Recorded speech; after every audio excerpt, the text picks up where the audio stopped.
Jared, it is awesome to see you. We had our first conversation not that long ago, and then we're coming back together for a podcast discussion. But I've known of you for a while and was first introduced to you through the community that you built, which is RevGenius. Thanks for being here. I'm grateful to be here, and it's so nice to see you again. And we've got a couple of other things in common, including we are both long suffering Jets fans. Are we even Jets fans anymore? It's kind of, you know what's funny? Are you a Knicks fan? I'm not. Jets and Islanders, Jets and Isles. Okay, so the Knicks are an organization that in the last 20 years or so felt very much like the Jets. This is where I'm going with this. From a management up top standpoint, and I'm talking ownership and the trickle down.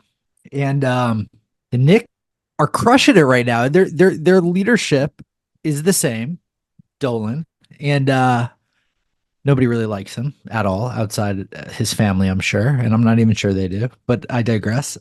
They're doing well, and it's front office and all of that. And then you have the Jets, and I'm looking at this optimistic that an organization with an owner that doesn't quite get it can still succeed. And the Jets owner, Woody, it's just not it, man. Like it's a trickle down effect. I love Joe Douglas. I love Robert Saleh. Under this leader, they're mediocre at best. Really highlights the importance of leadership. Why do we struggle with leadership? Isn't that crazy? Like Right. So why do insane. we, yeah, Yeah. why do we struggle? Whether it's the Jets or just organizations in general, why Yeah. do we struggle with leadership? So leadership, in a word, it needs to be about like it, or a couple words, enablement and empowering, right? Like so many leaders, especially early stage leaders, don't have most of the answers. Sure, a seasoned CEO with 5 exits that comes in at Series D and rinse and repeats knows a lot. But but even that person, if there's a gap from one company to the next and there's different nuance, or a different industry or different people on their leadership board that they've never worked with, there's constantly variables that make everything not rinse and repeat. Sure, you try as much as possible, but like, so taking a step back, like what I've learned about leadership is the most important things and some of the qualities that are the most important are like the ability to figure it out, but also enable your team to figure it out and get the fuck out of their way while setting reasonable expectations and stuff. And I don't want to use the word guardrails, but like knowing like what our focus is, having a focus that's a little different than guardrails, and and empathizing with them. Like I apologized, so I said thank you so much for putting up with me being an accidental dick, and this, and self-deprecation, and I probably was too hard on myself, but like being really honest, and doing that, like it builds a bond. And companies aren't families, but they're not on the other side of the spectrum. Like there's some emotional connection that is like a family, right? I get it. You don't fire your brothers. I know some families that do, but like that's a whole nother story. But like, being empathetic to your team, being focused, knowing what you don't know. Oh my gosh. I remember hearing like some finance people like dissing each other. Like that dude doesn't even know what he doesn't know. Like that is bad, right? Hey, I don't know what I don't know, right? Well, in certain areas that they're supposed to know, right? Sure. Like Yeah. I know this, but like you should know everything that should be there and what Yeah. you're, and that's a good skill. But I digress with that. So like leadership is more empowering others to do the thing than doing the thing yourself. Although early stage, you have to do the thing yourself. Well, I really like the words enable and empower. Enable and empower. You Yeah. enable. Well, actually, let's break it down. What does it mean to enable? It's to give the space and the tools. Tools could be knowledge, could be tech, could Sure. be whatever, to maximize the success of somebody else in their job. And then what does it mean to empower? Give them the feeling, give others the feeling that they have ownership, a process, an outcome, their full jobs, like And, as much as possible. yeah, and this is pretty simple stuff to say. It's hard to do. It's hard to execute because we get so caught up in the idea of, sometimes we get caught up in the idea of control. Sometimes we get caught up in the challenges and the pressure that happen inside our organization that make us want to push things a little bit further and faster. But you're enabling with tools, and then you're empowering with Yeah. guiding principles and capabilities and some structure that allows people to go out and perform and thrive. And when you do that, if you hire well, you enable and then you enable and empower those folks to perform, it's amazing what can happen. If you are empowering people to do things and you're not giving them the tools and resources to do it, you're creating a lot of risk inside your business. And then if you're enabling But you're creating people, bottlenecks, so let's go a little bit deeper. What type of bottlenecks are you creating? so you ask somebody to do something, but you don't give them knowledge how to do it. Yeah, If it doesn't cost money for that knowledge, I believe early stage there's a figure it out sure. like quotient. Like Yeah, you just need to empower them to figure it out. Like, I don't know how to do this LinkedIn takeover we did. Can you just look at three that happened in the last month and make a Google Doc SOP out of what you liked and what you didn't like, from the selection of the people to the timing to the content to the distribution? Let's take a look at it and let's do our full thing. Like, I guess I gave you Google Doc, but like that's okay. Like you don't need tools always with that. well, and there's I think so one of the challenges I see inside organizations when it comes to this thing specifically is we we think of tools. We might think of a tool as the Google Doc as an example, or Mhm. the CRM, or the Sales Navigator, or whatever the tool, whatever those things, the technology piece is. Sometimes we forget that even a problem solving framework is a tool, a structure that's repeated inside the organization. And if you give people a tool like that to help them solve a problem, even or a decision making tool like the one that I've got over my shoulder, a 2x2 is a decision making tool. Eisenhower matrix is one that people are familiar with. This one's a little bit different, but these are tools that you can provide your people that will enable them to do work and empower them to be flexible in their decision Yeah. making, their approach to going after things. Is that fair? Yeah, I like that. What what's so another Jets coach that we had way back when, Bill Parcells. He didn't say this when he was with the Jets. He said it when he was with the Cowboys, but it's basically, if you're going to ask me to cook the dinner, at least let me go out and buy the groceries. Right. So Mhm. you're going to, this is another challenge where you see leadership at a high level getting in the way of enabling and empowering people to move forward. So it happens, it persists at all different levels. Why, Joe, why do you think leadership challenges persist at all different levels, even large organizations and small organizations, the early stage stuff that we were talking about, and the even bigger stuff? You want like the real reason Yeah, the why real leadership reason. challenges? Fear. What kind of fear? Like fear, a multitude, right? Like fear comes out in many ways: stress, fear of failure, disappointing others, and it causes people to act against those two things that we said, because maybe they think that they have the answer because they did it a certain way before, or maybe they would prefer talking to their buddy who doesn't work for the company to ask them for their advice, who they make an advisor out of. Note, we've seen this story play out, right? Like, I have this new advisor or this new fractional come in because they're not satisfied with what the team's giving them, because in their head they're not doing well enough, and this helps shake it up. I've seen it half a dozen times in real time, right? Like working for that company. Fear of, yeah, I mean, essentially fears are, it's triggered by activities out there, but like it's really an internal thing that like rooted in our childhood, to be honest. Like there's some people that like, they have 2 weeks of runway and they're, you know, one way, and there's some people that have that and they're like, okay, let's get to work.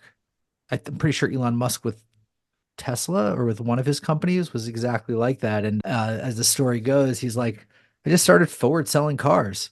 I'm like asking my friends, like, how can I ask my friends for money without like them investing? And I'm like, hey, you want to give me 50 grand for a Tesla today? It's not going to be ready for 6 months. And he was able to get it and extend runway. And they're a public company, right? So like now, so there's two ways to look at everything. And that example is actually interesting because another person would have been figuring out like might have cut everybody and done and acted rash. I mean, it is the time to act rash if you have 2 weeks of runway.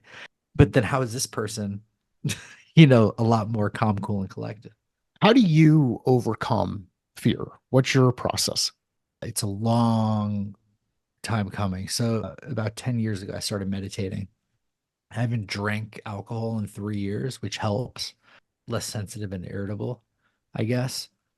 A lot of this shit is being triggered and like how you react to your team, and that goes down different ways.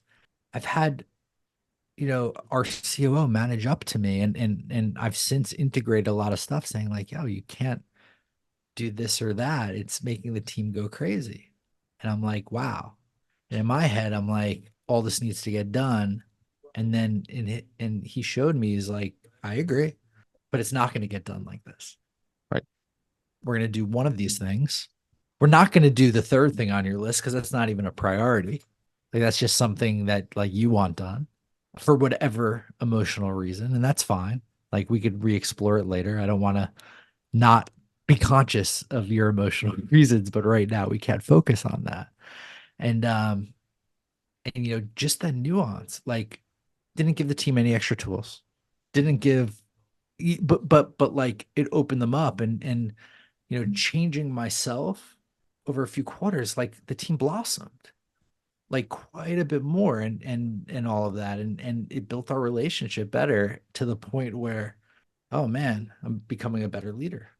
How do you how do you think of leadership in the context of self, like leading self? Leading self. Yeah. So you have to be conscious and have an aspect of presence and awareness of everything. I run a community of 40,000 plus people and I help everybody. But like in my personal relationship, I don't necessarily give my partner always that level of attention that I give others. Yeah. And how ironic is that? And I think that's common with a lot of people, probably more than me, I suspect, which would actually make me feel comfortable. But like not only am I helping others, I'm going to like the nth to help others. So how do I fix that?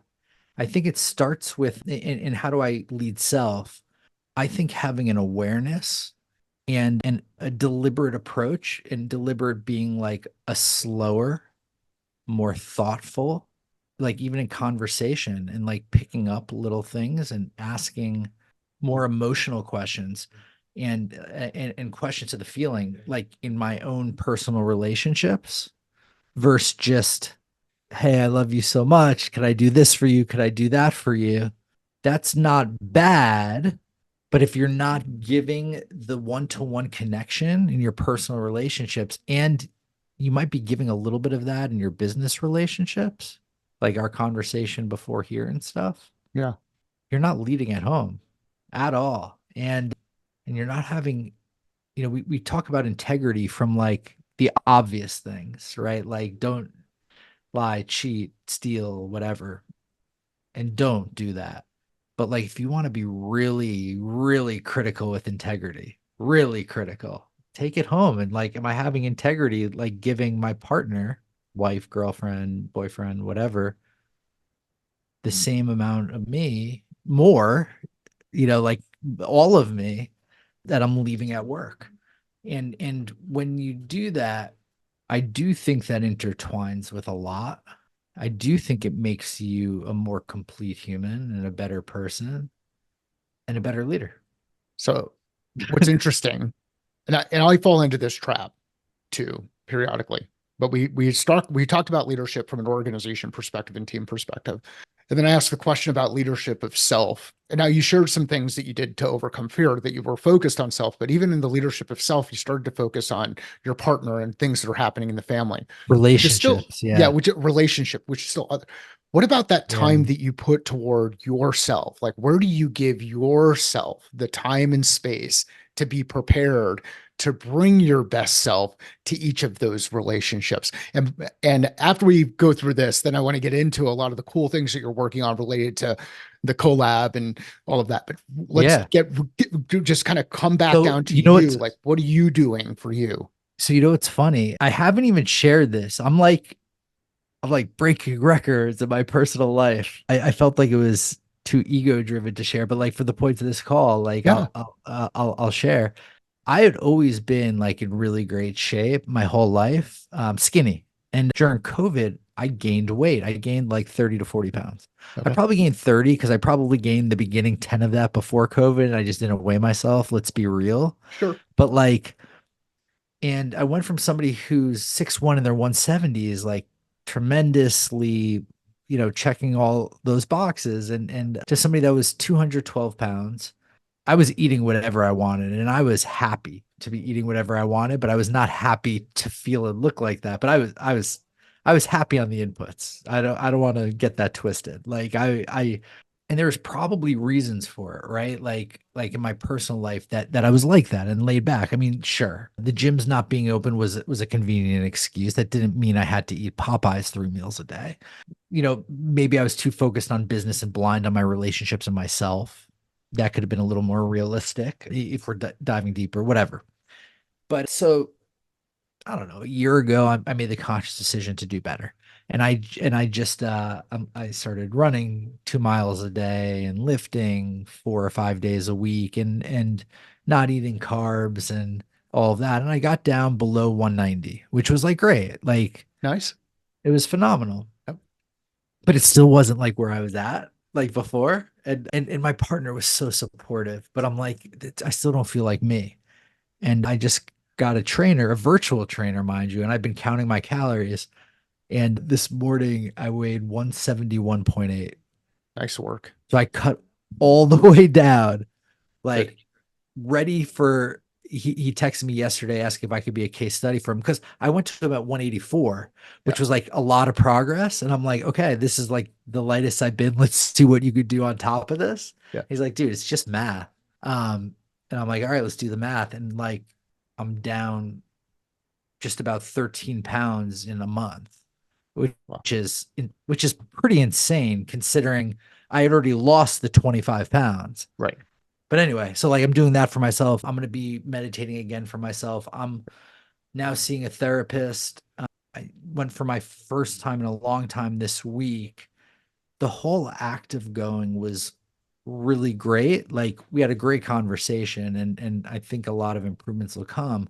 But the whole act of doing the research, finding it, like realizing like I wanted to shift, like even more than all the meditation I did, that there was still other junk that was there and it was affecting my relationships at home. And then doing the thing once, making a point to do it again. But even after once, like that seismic shift to being open, doing the research, like because being open, you could be full of it. Doing the research, okay, you're a little committed. Doing the thing, you can still be full of it, but like you're getting more and more. Like it's been it's helped me be even more deliberate with stuff. Very cool. Well, and thanks Anyway, for sharing the story because the threads are similar across each, whether it's enabling and empowering people inside the organization to be successful, or enabling and empowering your myself. folks at home to be more successful in those relationships, or enabling, empowering self. And yeah, you ask a question, you do the research, you go out there, do some work, you evaluate the work. And if the work is working, you continue to do the work. And if the work is not working, you go find other work to go through. And there's these processes that I think while a lot of people struggle with looking at it and saying, I've got so much stuff that I need to do for others that I forget to take care of self or family first. So thanks for sharing the story. Yeah. Let's dive into the collab. So you've you've demonstrated this capability to pull people together. Why the collab? And what is it? Actually, let's start there. Yeah, so What is the let's back collab? up into RevGenius. So Okay. RevGenius, I started this community roughly 4 years ago. Sales, marketing, RevOps, customer success. It was a revenue community. Now it's a GTM community. What's going to be the fun word tomorrow? I digress. But that's We're and gonna I have fun with love that. I Yeah, I love go to market, and it's funny. Like I guess you're always going to market, which is true. You're always but built a community. Our mission is to build trusted spaces for curious revenue leaders who are collaborating on the future of B2B go to market. Cool. Communities were the hottest thing. Communities are still very big. Now you have brands trying to leverage individuals as well, whether it's fractionals, whether it's creators, whether it's consultants, whether it's advisors. I'd say more than ever. I'm pretty sure that's an accurate statement. I don't have actually I do have the data somewhere. Like from fractionals alone, it's going up. And creators, like where were they 3 years ago? Like you could eyeball it and know that it's going up. I'm sure the data supports that statement times a million. Cool. These people are also in our community, right? Like fractionals, creators, all of that. So like the collab is, a personal project, like a newsletter that explores collaborative growth, right? Like companies are paying communities to drive leads. Great. Cool. And it works for sure. But and now they're saying, okay, we want more trust. So we're going to also pay influencers to drive leads. Cool. We're going to pay fractionals to teach us how to strategize to put a game plan in to drive more leads and more sales and more pipeline. Cool. And this ecosystem is evolving where individuals no longer have to work for companies. 4 years ago, they didn't have to, but it was like the way. Now people are leaving jobs saying like honestly weighing working on their own, and they're side hustling. People with 25 years experience are side hustling. People with 2 years experience are side hustling. Both are having great results. So there's more opportunities and it's great. So the collab explores this evolution of community that's empowering individuals to earn on their own, earn equity, earn dollars, earn clout on their own away from the company and in a truly collaborative setting. So if two people work for the same company and they collaborate, the company benefits, the individuals don't, right? You're making 100,000, you're collaborating with somebody that makes 180. Great. Maybe you hit your bonus. 99 out of 100 times you're not getting more equity. 99 out of 100, right? Like the 1 out of 100 is if you are the CMO and you've built it in your original agreement, if you hit certain things. Outside of that, it's not happening. And it's not CMO. Like if you're a CMO listening to this, build it into your original thing. Like you're probably not doing that. But there's a forcing function that happens when you're Jared Robin that doesn't work for the Series A company or Series B over here versus Jared Robin that does. I'm getting paid my rate. I have multiple clients, probably. I might have equity, and that brand is partnering with me, collaborate, like truly partnering. Because if they don't, they care just as much about that relationship working as I do. When you work as an employee for a company, the employee sometimes cares more. I mean, it's not equal. It just isn't. So like the collabs exploring companies that are doing it well, ways to launch different tactics collaboratively, ways not to, and what the best companies are doing going into this creator-led, fractional-led, advisor-led movement. And they actually, one investor is trying to get like advisor-led growth going, like for seed companies, advisors just, I'm like, fine, talk about that. But like, yeah, so it's the new way. It's big. We're at the early innings with it. and I built a newsletter so I could have a writing outlet to fully do it. And what's cool is the principles I'm talking about there, I'm sharpening up with RevGenius and putting them into play. And super excited and seeing great results. Like today we did a LinkedIn takeover collaboratively. Well, what's the difference? LinkedIn takeover A is find X number of people to do a post similarly and have them do it together. And they typically do it because it's a quote unquote cool thing to do, or they Mm. want to be seen. Very few times are they getting paid for that. B, like our way, collaboratively. Why is it interesting? Well, we built a whole campaign around it called Next. So we have a message right away that resonates with more people. Next being, we're tired of the same old people making the same lists, being featured in the same ways. Not that they're not deserving, but it's time for the next. The next people curated are super, super hungry. They tend to be doing things a little differently in a beneficial way, in a way to test things. They're active and we want to feature them. So like next creators list is coming out next week. We're going to have like a next startups list, like Series A and earlier, coming out like in a month or two. And so when we're asking people for this next, first off, the message hits, right? They're like, ooh, like I want to support that. Two, there's not like a direct path for revenue for us. I think they feel like comfortable with that. Like we're not just making you money. There's not like, oh, buy product here, or sign up for demo.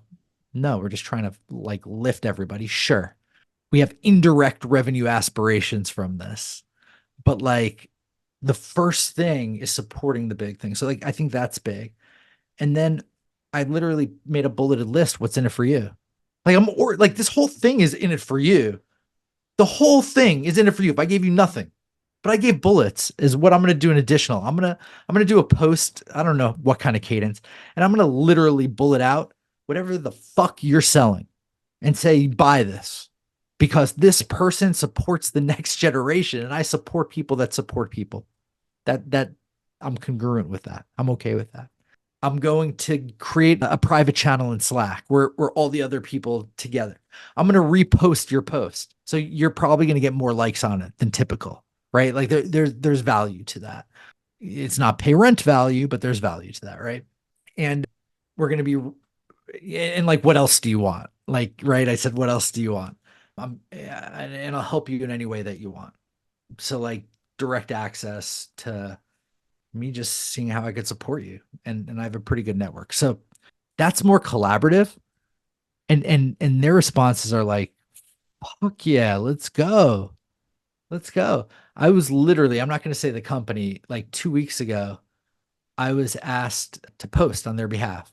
I have no advisorship. Like I'm not given a measly 100 shares a month that they're floating to people. And pretty sure that is the actual plan. That's like the most common advisor plan right now. What's that? Like 2K shares over 2 year vesting. Don't do that. If you value the people's thoughts and strategy. But they said, "Can you do this post?" I said, "Why?" Because I just wanted to like test them. I'm like like like why? And they said a bulleted list of everything that's good for them. We're gonna get this and Yeah. this and this. I said, great. What about me? They said you get a cool picture. I'm like, huh. I said, I'm gonna do it because I'm a homie and I have an ask from you. That's actually an ask that benefits you. Because right, we're doing things collaboratively. I don't have any one-sided asks. I have had one-sided asks, but I tried to stack the odds way in my favor for way long before having one of them. And they tend to not be big asks too. It could be just like, hey, can you just like post this? But like two different ways. So the next campaign is going to be an ongoing campaign. We're building a whole website to support the next 50. What do you think is going to happen? Like I think companies are going to come to us and say, we want to hire these people to do creator Sure. stuff, influencer stuff. I Yeah. think money is going to come through it for them. I think, but I don't know. So I wanted to stack like the odds in everybody's favor. And yeah, we create a list diverse as hell. It's 60% women, at least, maybe more. I think we just added another woman to it. And black, white, everything, diverse people and it's curated like based on like what we're seeing and like interesting things, and there's like some strict rules, but like the point is we're lifting the whole space, and I do believe it's collaborative because In RevGenius being this beacon doing it is going to be interesting. in And one of your nobody's starting a movement. We're starting a fucking movement. in one of your posts, you had asked about it, and you were talking about people in, I think it was in the RevOps or revenue enablement space. And I had recommended, I sent you a note and I said, hey, what are you looking for here? And then recommended Dell as a follow up to it, just based on some of the criteria that that you'd laid out. And I think the cool thing about the stuff that you're talking about is there's an opportunity to amplify voices who have perspective based on practical experience that are building at certain stages in business, which help address some of the leadership challenges that we talked about earlier related to enabling and empowering at various levels.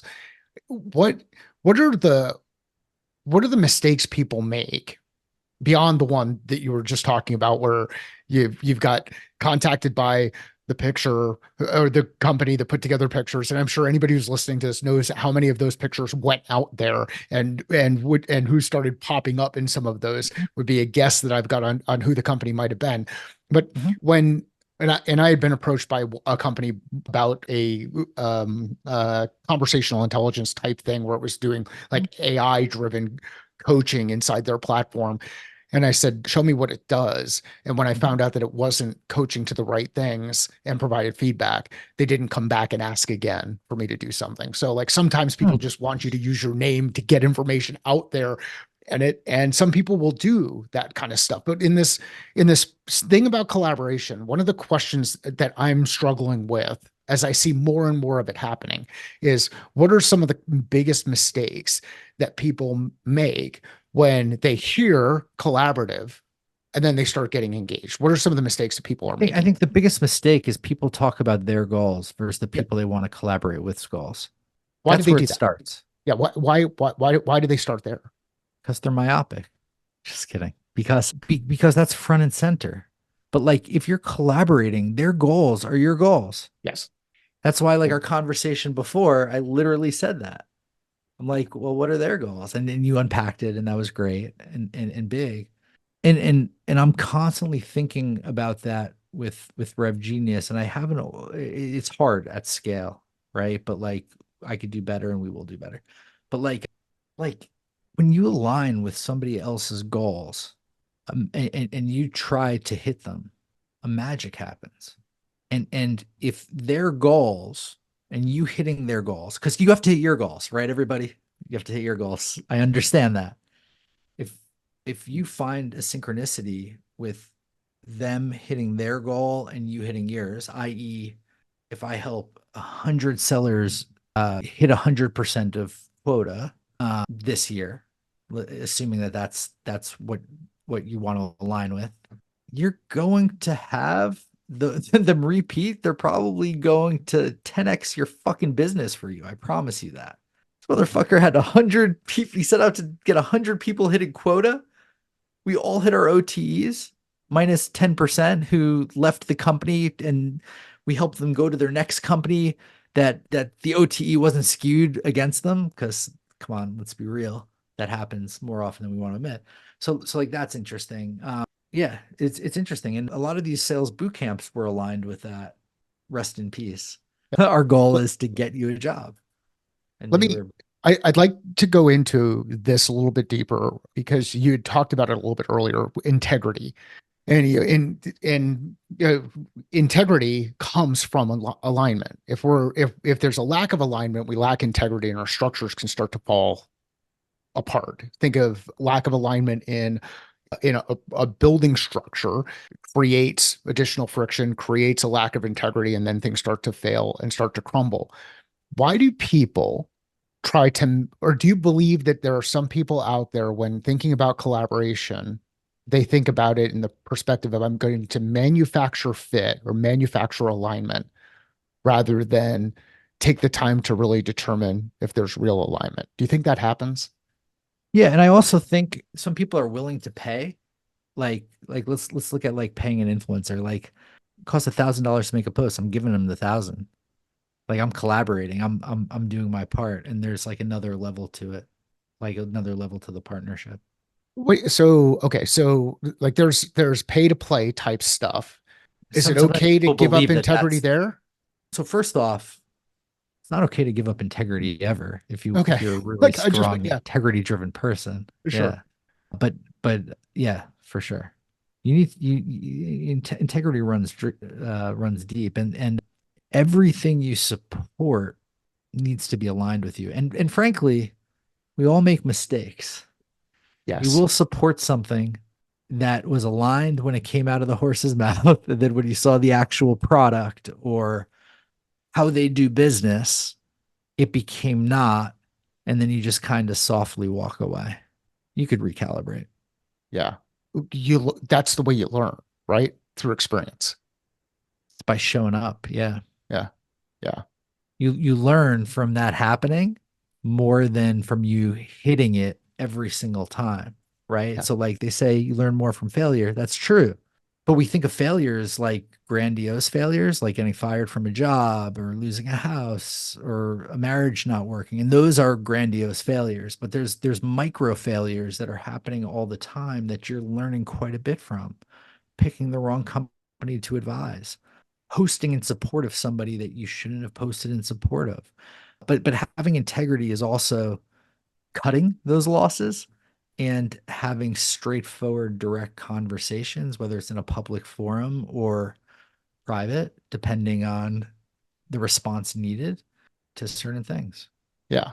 I think the this gets into the conversation that we are having a little bit earlier too around leadership. Like, in order to have integrity of self, you have to understand what your goals and objectives are, what your aims, what your values are, what you're interested in doing, who you're interested in serving. And I think it's very easy to fall into that leadership trap that we were talking about earlier about focusing on others and focusing on others rather than self because you take a servant oriented approach to leadership. It's an act of service.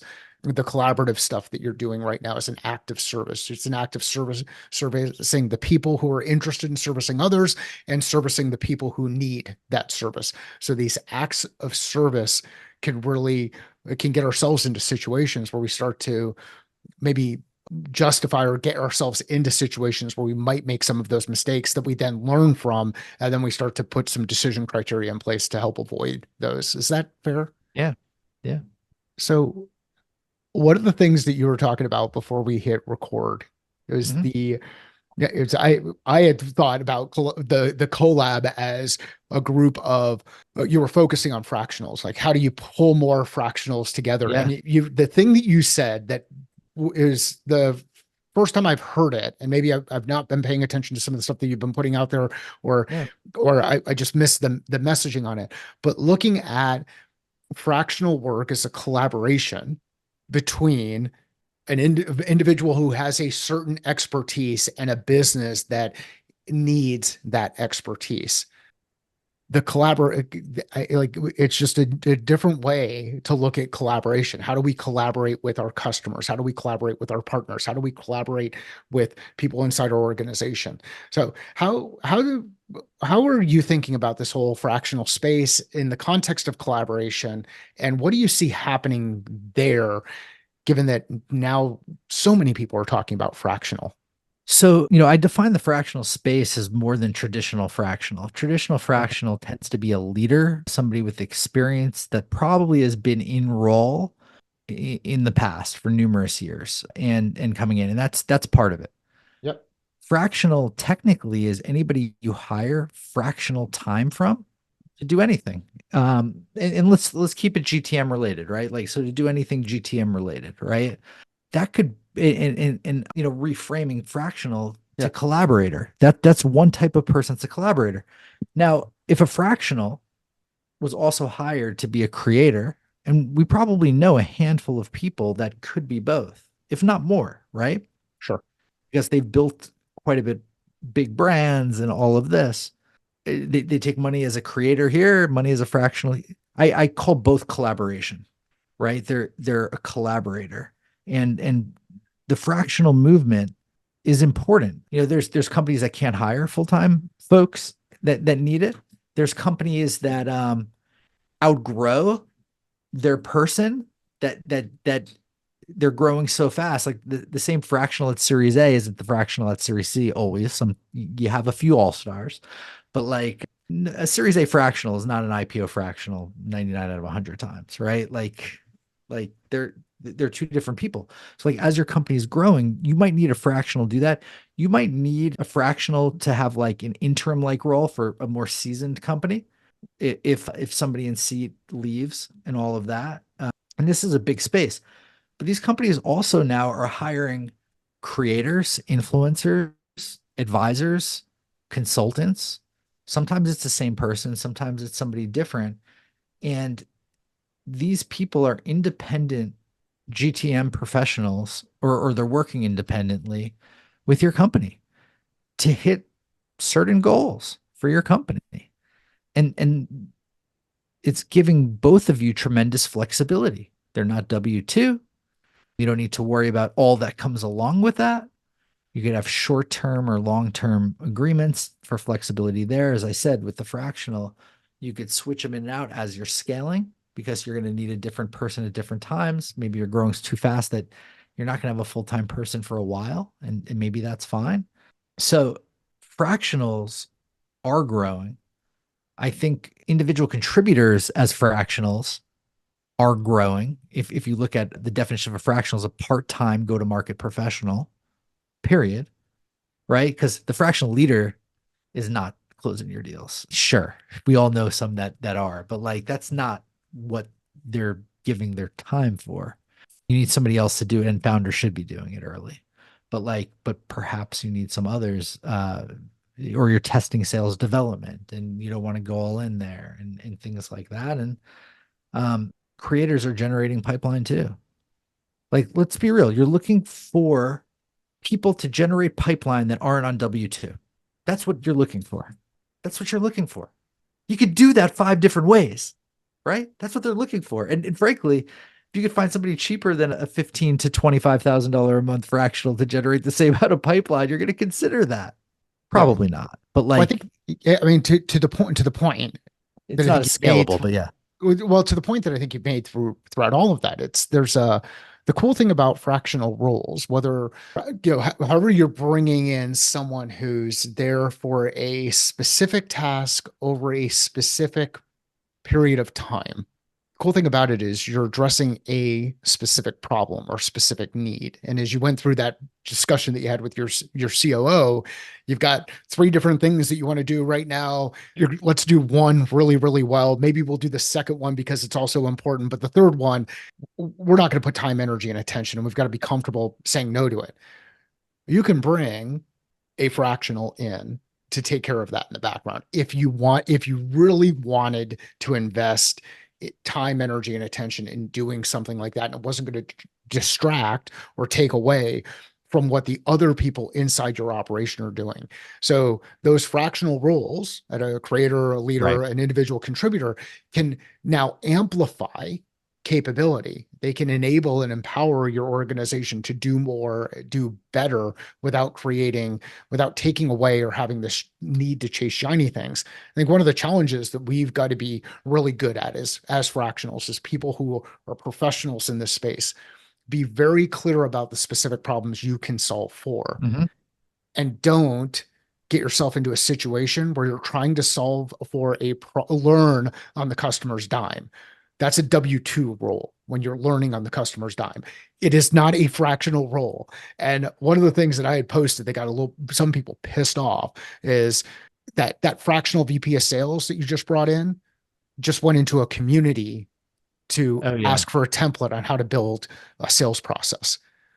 Stop misleading customers out there. Point them in a collaborative environment to others who can solve for that problem, because there are other people who can solve for that problem while you solve for the problems you're really good at. So anyway, you got me. No, so backing up into your example, I would bet my bottom dollar that that person is probably a newer fractional, Sure. Yeah. and they might not even be a fractional. And what I mean by that is they might be doing fractional work while looking for their next full-time job. Why is And that a problem? Why? So, Jared, let's go into that. Why is yeah, that a problem? let me count the ways. One, it's okay if you're clear about that at go with the company and they have full. I think it works better for like a RevOps fractional role or something than perhaps a sales, because like the reason why I say that, very objective things to hit with RevOps that you're gonna hit, like more black and white. With the sales role, it's more like I'm gonna bring the horse to water. It's on you all if they drink or not. And if you're like halfway out for that type of thing, things could get muddled even more than they already are, with you not having that direct line to revenue. And you shouldn't, although founders will push back, right? Like and try. RevOps, it's like, all right, we want operational efficiency. What does that mean? We need to hook up 5 different processes from the CRM. We need to build this SOP for the people, and you either do it or you don't. So like you like, if you're good at doing it, and yeah, so like even if you were to get a job halfway through, like you could do that nights and weekends a lot easier, if that makes sense. So I do think that it's okay for certain, or more likely of it getting executed. But fractionals that are full-time fractionals have a dedication to the craft, and an understanding of different companies and how to be and stuff, that somebody who just jumps in that might be jumping out doesn't. And the person that jumps in that might be jumping out, like there'll always be somebody new that needs to learn it. And I don't want to say that that's bad, but if you have, if you're not putting in the time to learn it, if you're looking for your next job, how does that benefit the company, especially if you're not clear with them? Yeah, there's you had talked about it a little bit earlier where you had said, look, the fractionals typically have spent some time in role before moving into a fractional of that role inside an organization. As the space evolves, there are fractionals who maybe are playing fractional VP of sales, but they've never had a VP of sales type role inside a business. And I played around with this in ChatGPT, and I said, do you need to have do you need to have been a VP of sales, something like this, to be a fractional VP of sales? And then ChatGPT gave me a bunch of stuff, and then it said, okay, well, how do you build that skill set? And it gave me a couple of things. And the information that ChatGPT gave was actually really good stuff. Like there was good information where I was like, that's awesome. And that is on point. The scary thing about it is anybody can go in and do those prompts and then position that as recommendations, which scares the crap out of me, because when things don't work in the mechanical stuff, you don't know how to fix it. And now you've put that client at risk. I see some nonverbal stuff going on. What do you think about that? And like, Oh, so how do you? I'm thinking jokingly, the path to become a CRO is crush it as a sales director, managing a team, land an early stage VP job, Okay, have it not work out, whether it's consensual, you, them, or whatever, sure, whatever. Yeah. 6 to 9 months, and then just list yourself as a fractional CRO. That Why are seems you to be looking at the my traditional LinkedIn path. profile? Come on, Jared. Why are you checking out my LinkedIn profile? So, you know what's funny? How many fractional CROs have been CROs? A shit ton have been VPs of sales. I'm not negating that. How many fractional CROs have been CROs? I I'm just saying. Yeah. And I'm not saying you have to be, but I'm saying, why aren't you a fractional VP of sales? Well, it's less marketable. Wow. And what's interesting is even in LinkedIn right now, you can't choose fractional CRO as a open to work type thing. You can be a revenue officer and you can Hmm. be a COO. You can't do a fractional CRO, which is kind of interesting. And the reason I know this is because I've been playing around with open to work just to test, to see how does LinkedIn's algorithm connect the dots between people who can do a certain thing and people who can not, people who need that certain thing. And I'm one of those people who had a CRO title inside an early stage company where, if you're being honest, is that really, did it need to be called a CRO? It had marketing responsibilities, it had acquisition responsibilities, it had customer success, That's retention, and big. expansion. So, sorry. I said that's big. Yeah. A Oh no. CRO in Yes. the beginning was a VP of sales promoted, even when they got the title. Yeah. So there are different ways that we can title these different things, and the reason why this conversation is so important to have, and why Jared and I are having it here, is when you go out and you position yourself as something, make sure you know what that is, what the jobs to be done are. And when you're looking for Yeah. someone to do that thing, make sure you know what that is and what the jobs are. And if you don't know and you're learning together, then be open about the idea that you're learning together and you're trying to figure this stuff out together, because you're going to learn, and everybody's going to learn, and you're going to learn at different stages and different phases. And as you work through it, when you take a collaborative approach like Jared is Yep. positioned here, we get better together faster than if we try to do it alone in our own echo chambers, in our own operating environments. So Really well said. And get a mentor. But like, yeah, you're just starting doing something. Cut the price. Be honest that you're there. This is why the price is cut. This is what you're going to do when you figure it out. And the discount is a quote unquote figure it out discount. I love that. Like I'm typically 10K. We're gonna do it for 7,500. That 25% off is as I figure it out. Once I do, everyone else is 10. People will laugh. They'll like that. They'll be honest. And you're probably going to give them more time than you would because you're figuring it out. It might take you more time. And they're gonna see that and they're gonna probably like it. Like assuming that you figure it out. well, and they want people who want to figure it out, because everybody knows this stuff is hard and nobody knows the direct answers. Like if we knew all the answers to the test, people would just be passing the test over and over and over and over and over again. Sometimes we're asking the wrong questions, like we're looking at the wrong test in the wrong Oh, operating environment. I think they are doing that, and that's why tenure is shrinking, shrinking, shrinking. What do you mean? Say that again. They're trying to go to the next company with the same test answers as the last one, when in Oh, reality they don't answer the questions. Not it's always. what, but that, like, so that's the one that I think is really fun to kind of play around with too, which is like this average tenure of a VP of sales, right? Like that average tenure of a VP of sales continues to shrink. Mhm. I've heard numbers. What's the lowest number you've heard? I think 14 to 18 is common Yeah. month. So and that's it. Like that 14 months. What can you get done in 14 months effectively in 14 Nothing. months? Nothing. And actually that's an argument for fractionals, like a really good argument for fractionals. Like one of the best arguments for fractionals, to be It's honest. one of the things that I've done with my business. I've changed it year and a half ago because I have a hard time assessing crazy.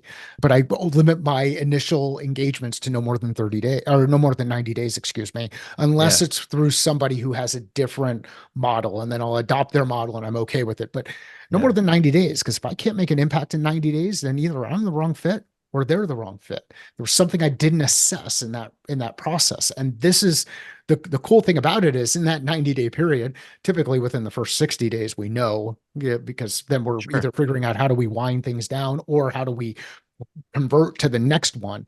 We Love that. know quick enough. And this is it's an agile approach to going through the process of building out a capability in the right way. Whether think of additive manufacturing, layering on skills and capability and building at the right time and right place. It's really powerful. And unfortunately, there are a lot of folks who will go in and say, well, the only way that I can do this fractional thing is if we enter into a 12-month agreement, because it's going to take a while to do this. Like, come on. Like, You could do that, but you need to give a 90-day out. what's You that? got to give him, you could do that, but you got to give a 90-day out.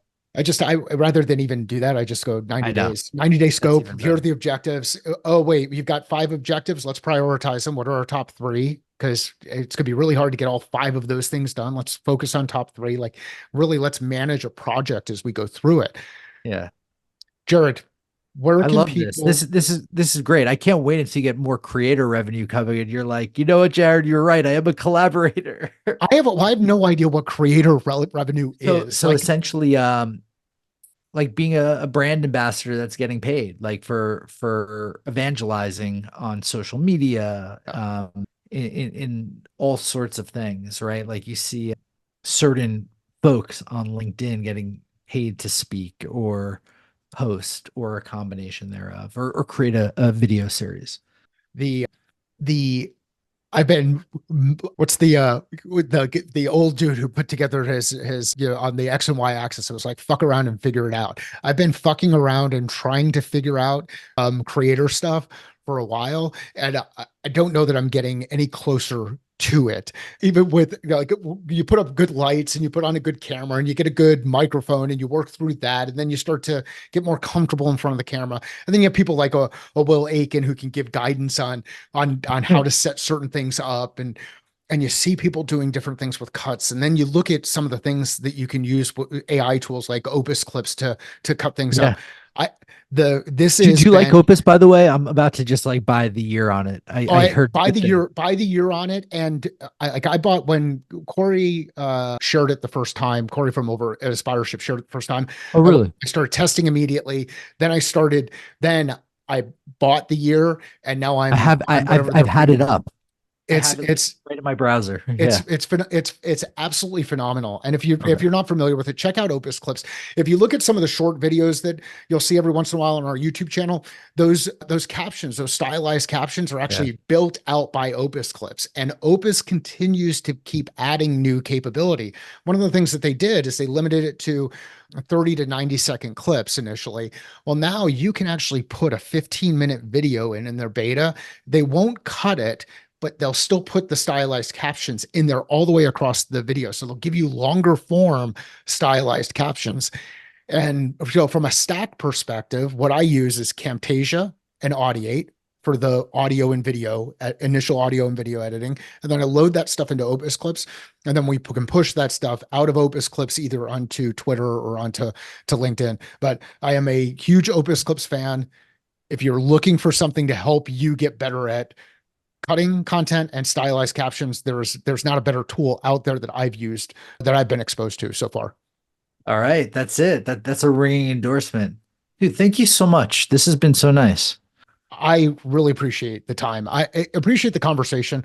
Thanks for going deep on a couple of different things and kind of and moving through not only the stuff around integrity and alignment, but the looking at leadership and integrity, both from a self perspective and alignment with others as we go through this collaborative component. Thanks for doing the work that you're doing. Where do you want people to go to find out more about what you're working on Yeah. and engage with you So directly? so sign up for my newsletter, jaredrobin.com. That's there. Join RevGenius, revgenius.com. On LinkedIn today, it might still be around by the time this goes live. Actually, today you'll see some stuff that probably won't go live, but next Wednesday, the 21st, we're going to do a takeover announcing the next 50 creators list. This isn't going to end. We're going to do the next 50 startups, Series A or earlier, following. And then we're going to do some more niche lists for like next 30 RevOps, next 30 fractionals, maybe. So you get it. Jared, you're doing awesome stuff. Make sure you subscribe to the newsletter, follow what Jared's doing on LinkedIn. Go ahead. Join RevGenius. Yeah. As well. Come into Slack. Join We're RevGenius. crushing it. RevGenius is awesome for anybody who's in a go to market.